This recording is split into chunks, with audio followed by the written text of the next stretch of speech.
रहमानिर्रहीम। उम्मीद है आप सब खैरियत से होंगे। हमारा आज का टॉपिक है ज़र की रसद। ज़र की रसद से क्या मुराद है? किसी भी मईशत के लोगों के पास कागज़ी नोट या ये धाती सिक्कों की या एतबारी ज़र की, जैसे एटीएम कार्ड्स वगैरह हैं, इस ज़र की हर किस्म को ही हम इसमें ले लेते हैं। ज़र की तमाम किस्मों में से किसी भी सूरत में लोगों के पास ज़र मौजूद हो और वो आपस में लेन देन में उसे इस्तेमाल कर रहे हों, वो कहलाता है ज़र की रसद। जो जितने ज़्यादा वो लेन देन करेंगे उतना ही ज़्यादा वो ख़रीद फ़रोख्त करते हैं, तो वो एक दूसरे को ज़र लेते और देते हैं। सो जितना ज़्यादा ज़र गर्दिश करता है उतनी ही ज़्यादा ज़र की रसद हो जाती है। सो ज़र की रसद से क्या मुराद है कि ज़र की वो मिकदार, अब ज़र की इस मिकदार में ज़र की तमाम इकसाम ही शामिल है, चाहे अब वो धाती सिक्के हैं उनकी कुछ मिकदार या करेंसी नोटों की मिकदार भी इसमें शामिल है, एतबारी ज़र यानी कि credit card, cheque, bank draft और हुंडी वगैरह जितने भी इकसाम आपने समझी हैं, वो तमाम को इकट्ठा करें, उन तमाम का मजमूआ उन सबको जमा करें तो वो जो कुल मिकदार हासिल होगी वो एक ख़ास अरसे वक्त। अब मुआशरत में हम जितने भी ये मुआशी इस्तिलाहात का कॉन्सेप्ट समझते हैं, इनका मफ़हूम समझते हैं, उसके लिए एक ख़ास अरसा लिया जाता है कि भाई किस साल के दौरान आप बता रहे हैं, कितने अरसे की आप ज़र की रसद के बारे में बता रहे हैं। तो मखसूस अरसा, और मखसूस अरसा ज़्यादातर हम एक साल लेते हैं। तो ज़र की वो तमाम इकसाम की कुल मिकदार जो एक ख़ास अरसा वक्त यानी अमूमन जो हम एक साल लेते हैं उसमें किसी भी मईशत के अंदर गर्दिश कर रही हो तो वो उस मईशत में ज़र की रसद कहलाता है। यानी ज़र की जो मिकदार लोगों के पास सिक्कों, कागज़ी नोटों और एतबारी ज़र की सूरत में मौजूद होती है वो ज़र की रसद कहलाती है। तो किसी मुल्क में ज़र की जितनी ज़्यादा मिकदार गर्दिश में होगी उतना ही ज़्यादा इसका मतलब है वहाँ ज़र की रसद है। अच्छा, अब ज़र की रसद में और अशिया की रसद जो हम आम अमूमी मानी आपने फर्स्ट रे में भी समझा है कि रसद होती है, तो उसमें क्या फ़र्क है ज़र की रसद में और अशिया की रसद में? इन दोनों में एक बुनियादी फ़र्क है। बुनियादी फ़र्क ये कि जो अशिया की रसद है वो दायरवी बहाव की सूरत में होती है और जो ज़र की रसद है वो मुअय्यन होती है। यानी जो अशिया की रसद है उसे हम मुसलसल बहाव में क्यों लेते हैं, उसकी वजह क्या है? उसकी वजह ये है कि जैसे अशिया पैदा होती हैं तो वो फ़रोख्त हो जाती हैं, चाहे वो मार्केट में आकर फ़रोख्त हों या लोग आपस में ही बराह रास्त उसका तबादला करके उसे इस्तेमाल करें। तो जितनी भी अशिया पैदा होती हैं वो बाद में इस्तेमाल हो जाती हैं। जैसे वो इस्तेमाल हो गई फिर मज़ीद अशिया पैदा होंगी क्योंकि मज़ीद इस्तेमाल करनी है। तो जो अशिया की रसद है ये अशिया की पैदावार से मुतल्लिक है और अशिया की पैदावार होती रहती है क्योंकि अशिया इस्तेमाल होती रहती हैं और वो ख़त्म हो जाती हैं। इसलिए जो अशिया की रसद है उसे कहते हैं हम कि ये एक मुसलसल बहाव है, जबकि जो ज़र की रसद है उसे हम कहते हैं ये मुअय्यना ज़ख़ीरा है। ये मुसलसल बहाव नहीं है, ये एक ज़ख़ीरा है जो आप रख लेते हैं। अब ये ज़ख़ीरा ये कैसे है कि लोगों के पास जो रकम मौजूद होगी उनके हाथों में, उनके पास इस्तेमाल के लिए, चाहे वो उनके पास बॉन्ड्स की सूरत में हो, उनके पास हुंडी की सूरत में हो, उनके पास या क्रेडिट कार्ड्स, एटीएम कार्ड्स की सूरत में हो, बैंक अकाउंट या चेक बुक, या फिर उनके पास करेंसी नोट हो या उनके पास धाती सिक्के हों, जिस भी सूरत में उनके पास मौजूद है, यानी उन्होंने रखी हुई है अपने पास इस्तेमाल की खातिर या कारोबारी मकसद की खातिर, किसी भी मकसद से, तो वो चूँकि उन्होंने रखी हुई है इसलिए वो जो रखी हुई है वो कहलाता है ज़ख़ीरा करना, और वो ही है कहलाती है फिर ज़र की रसद। तो ज़र की रसद मुअय्यना ज़ख़ीरा होता है। अब ज़र की रसद फिर कम और ज़्यादा कैसे होगी, ये इसका फ़ैसला हम कैसे करते हैं? तो ज़र की रसद का इन्हिसार चंद एक अवामिल पर है, और वो अवामिल कौन से हैं? पहला इसमें आमिल है ज़ेरे गर्दिश ज़र, के ज़र जो मौजूदा है मुआशरे में गर्दिश कर रहा है वो कितना है, वो ज़्यादा है, वो ज़र गर्दिश कर रहा है या कम ज़र गर्दिश कर रहा है। सो जितना भी किसी मुआशरे में सिक्के, कागज़ी नोट और ये सोने चांदी वगैरह गर्दिश कर रहे होंगे, अगर वो ज़्यादा गर्दिश कर रहे हैं तो ज़र की रसद ज़्यादा है, और अगर वो कम गर्दिश में है तो इसका मतलब है ज़र की रसद कम है। सो ये जो ज़ेरे गर्दिश ज़र है इसके को डिस्कस इसलिए किया जाता है क्योंकि हमने ज़र की रसद को फिर लिंक करना है उसका ताल्लुक जो है ना मुआशी हालात से। तो ज़र की रसद को किसी भी मईशत के मुआशी हालात भी मुतासर कर जाते हैं। जैसे अगर किसी मुल्क में कसाद बाज़ारी का दौर हो, तो कसाद बाज़ारी उस दौर को कहते हैं जिसमें मईशत मंदी हो। मंदी मतलब कि हल्की हो, हल्की यानी सरमायाकारी इतनी ज़्यादा ना हो रही हो और पैदावार भी इतनी ज़्यादा ना हो, फिर कारोबार इतना ना चले, बैंकिंग सेक्टर में भी लोग अपने मानते ना जमा करवाएं इतनी, ये तमाम जो मुआशी सरगर्मियाँ हैं वो कम लेवल पर आ रही हो, जिसे हम बदहाली का दौर कहते हैं। तो मईशत ज़वाल पजीरी की तरफ जा रही हो, बेरोज़गारी बहुत ज़्यादा हो, तो उन हालात में फिर क्या होता है,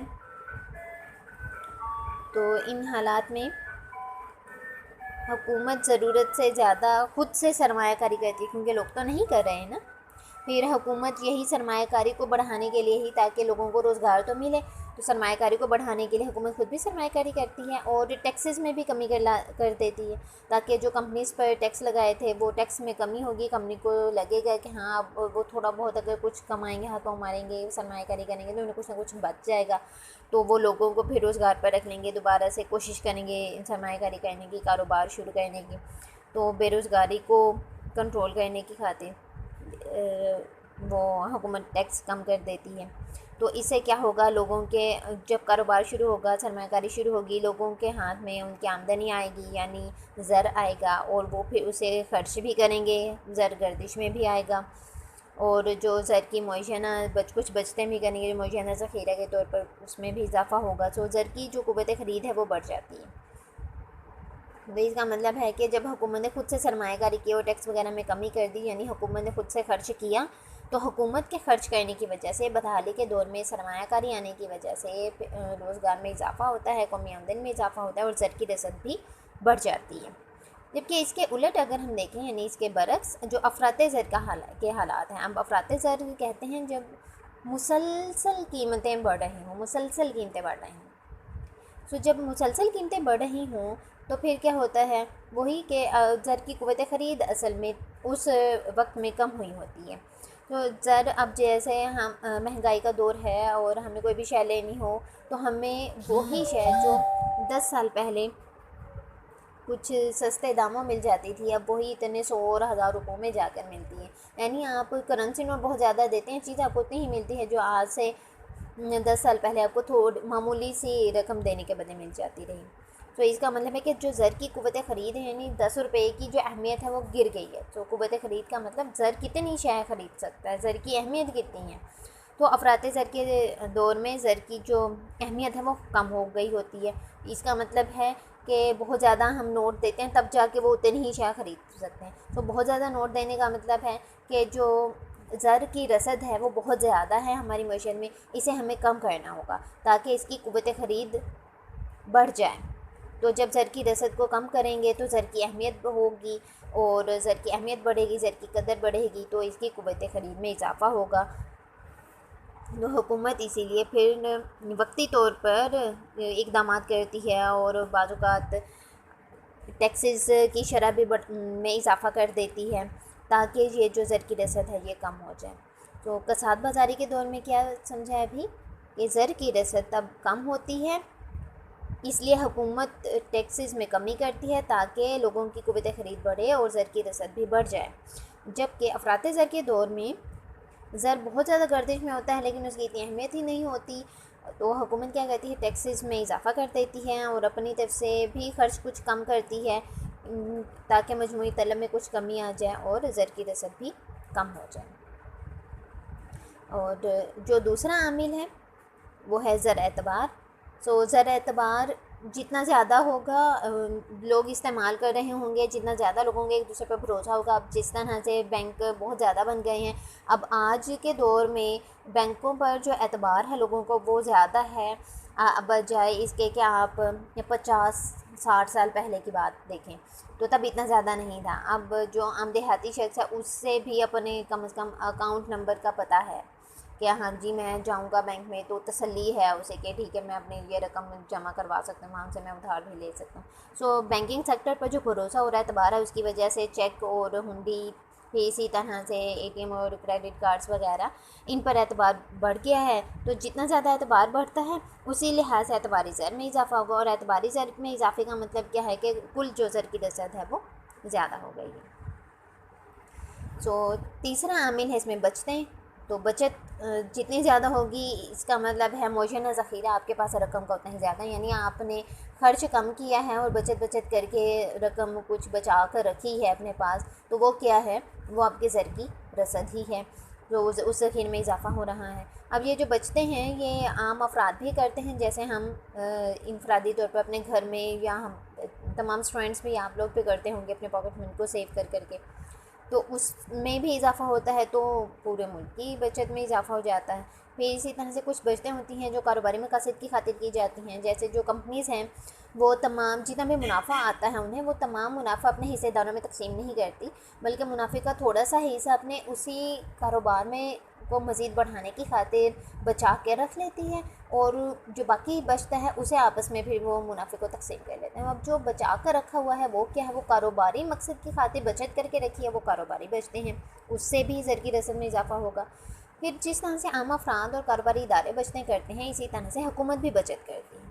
अब हुकूमत के अगर अखराजात कम हैं और हुकूमत ने जो वसूलियाँ की हैं, यानी हुकूमत ने किसी और हुकूमत को कर्ज़ दिया हुआ है या अपने अवाम को कर्ज़ दिया है और उस पर सूद इसने हुकूमत ने वसूल किया है, तो इसके अलावा जो टैक्स के ज़रिए से हुकूमत को वसूलियाँ, यानी हुकूमत की आमदनी के ज़राए जो हैं वो ज़्यादा हों और हुकूमत खर्च कम, हुकूमत की जितने भी अखराजात हैं वो कम हों, तो फिर क्या होगा, जाहिर सी बात है हुकूमत के पास फालतू रकम बच गई है, और वो जो पसंदाज की हुई है, बचाई हुई रकम है, वो हुकूमत की तरफ से बचत है, और ये सिर्फ फाजिल बजट में होता है। तो फाजिल बजट का मतलब है जब आमदनी और वसूलियाँ ज़्यादा हों हुकूमती अखराजात की निस्बत, तो फिर जो सरकारी बजट है वो ज़्यादा हो जाता है, यानी इनके पास बजट ज़्यादा, बहुत सारे काम कर सकते हैं, उसके बावजूद भी रकम बच गई है, तो इस लिहाज से इसे नाम दिया गया फाजिल बजट। और अगर हुकूमत की अखराजात ज़्यादा हों और हुकूमत की आमदनी कम हो, तो इसे हम कहते हैं खसारे का बजट। सो ज़र की रसद खसारे के बजट में कम होती है और फाजिल बजट में ज़र की रसद ज़्यादा होती है। सो ये बचतें हैं, चाहे वो इनफरादी हों, कारोबारी हों, सरकारी बचतें हों, किसी भी किस्म की बचत में इजाफ़ा होता है, तो मजमूई तौर पर ज़र की रसद में इजाफ़ा हो जाता है। चौथा आमिल है इसमें बीमा कंपनियाँ, यानी इंश्योरेंस कंपनी। इंश्योरेंस कंपनी में भी हम इंश्योरेंस जब करवाते हैं तो महीने के लिहाज से या 6 माह जो भी उसे कॉन्ट्रैक्ट में आपने साइन किए हैं, जिस भी टाइम पीरियड का, जिस भी मुद्दत का आपने इंश्योरेंस का एक सर्टिफिकेट लिया है, उसमें आप कुछ वक्फे से कुछ रकम जमा करवाते रहते हैं। फ़र्ज़ करें 5,000 आपने महीने के लिहाज से इंश्योरेंस कंपनी के साथ मुआहिदा किया है कि मैं आपको 5,000 हर महीने जी जमा करवा दिया करूँगा। वो 5,000 बचाएंगे अपने अखराजात में से, तो फिर ही जमा करवाएंगे ना, यानी बचत में ही इजाफा होगा। और वो फिर इंश्योरेंस कंपनी वाले क्या करते हैं, बहुत सारे लोगों के पास कि उनके पास तो ये प्रीमियम आ रहे होते हैं, यानी जो हम इंश्योरेंस कंपनी को रकम देते हैं हर महीने के लिहाज से कि खुदा न खास्ता कोई अचानक नुकसान हो जाता है, हादसा हो जाता है, तो सूरत में इंश्योरेंस कंपनी वाले आपको सपोर्ट करें, तो वो जो महीने महीने के लिहाज से थोड़ी थोड़ी रकम आप जमा करवा रहे होते हैं उससे बोलते हैं प्रीमियम। तो ये प्रीमियम बचा कर करते हैं, और इसका मतलब है बचतें ज़्यादा की हैं हमने, तो जाहिर सी बात है वहाँ से भी लिंक बनता है कि ज़र की रसद ज़्यादा होती है। और दूसरा, ये इंश्योरेंस कंपनी वाले तमाम लोगों की इन बचतों को, इन प्रीमियम को इकट्ठा करके सरमायाकारी में लगा देते हैं, यानी ये फिर कारोबार करते हैं, फिर वहाँ से भी मुनाफा हासिल होता है। सो जब सरमायाकारी में इजाफा होगा तो ज़र की रसद में भी इजाफा हो जाएगा।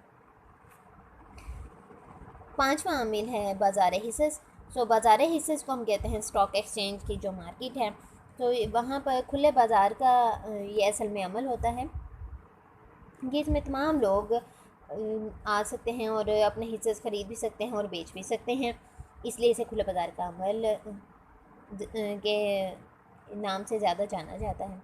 तो बाज़ार हिस्से से मुराद खुले बाज़ार का वो अमल है जिसमें हुकूमत और नीम सरकारी इदारे, अब हुकूमत पर तो लोगों को भरोसा है, इसलिए वो हुकूमत के जितने भी शेयर्स हैं और लोन देना लेना उस हिसाब से वो ख़रीद लेते हैं। तो इसी तरह से जो नीम सरकारी इदारे हैं उन पर भी कुछ ज़्यादा भरोसा होता है एज़ कम्पेयर टू जो गैर सरकारी इदारे। तो नीम सरकारी इदारे और हुकूमत जितने भी इनके बॉन्ड्स होते हैं, जिन्हें में इनके तमस्कात हैं, कफ़ालतें हैं, इनके हिस्सेस हैं, इनकी हुंडियाँ हैं, वो सब कुछ ख़रीदते और फ़रोख्त करते हैं। तो इन लोगों के पास सरमाया वाफिर मकदार में मौजूद होता है। वाफिर का लफ्ज़ का मतलब है बहुत ज़्यादा मकदार में मौजूद होता है। तो वो अपना सरमाया की मदद से ये हिस्सेस ख़रीद लेते हैं और फिर जब उन्हें महसूस होता है कि अब उन्हें मुनाफा हासिल हो सकता है तो वो हिस्सेस फ़रोख्त भी कर देते हैं। तो ये बाज़ार हिस्सेस में जो ख़रीदो फ़रोख्त होती है, तो उसमें ख़रीदो फ़रोख्त करने वाले ज़्यादा सरमाएदार हज़रात होते हैं। सरमाया जितना ज़्यादा होगा, जितना ज़्यादा बाज़ार हिस्सेस में ये ख़रीदो फ़रोख्त करेंगे, उसी लिहाज से ज़र की रसद में भी इजाफ़ा होता जाएगा। यानी क्योंकि सरमाए की गर्दिश बढ़ रही है ना इसमें, इन तमाम हिस्सेस के ख़रीदो फ़रोख्त में, इसलिए फिर ज़र की रसद में इजाफ़ा हो जाएगा। तो ये आपको mostly paper point of view से ज़र की रसद का जो टॉपिक है वो शॉर्ट क्वेश्चन के तौर पर आएगा। तो ज़र की रसद से क्या मुराद है, आपने इसकी पहली 2 लाइनें याद रखनी है और फिर इसके बाद के ये चौथी लाइन में आपको नज़र आएगा कि जो अशिया की रसद है वो मुसलसल भाव की मानिंद होती है, और छठी लाइन में आपको नज़र आएगा कि जो ज़र की रसद है वो मुअय्यना ज़ख़ीरा की मानिंद होती है।